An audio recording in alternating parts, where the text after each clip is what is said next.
ugali yan na mapasikat, na mayaring magsigagsili, mayaring magsaka, mayaring magtabado, mayaring mag-dalaga, mga ganyan, magsaka sa mga puno. Oo, di ba? Ito na pala dito na, oh. Mga taga dito, mga puno. Ay, dito pa agad dapat ng puno. Huwag na maingay, huwag na makilakain. Huwag mag-aaway, huwag mag-sisulan. Kasi ang buong singko, yan. Isang sino kayo, magkakasama kayo. Isa na siyang bagong nila.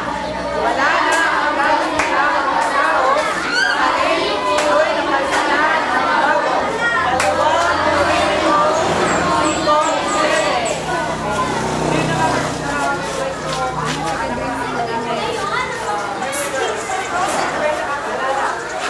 May taga-sirangan.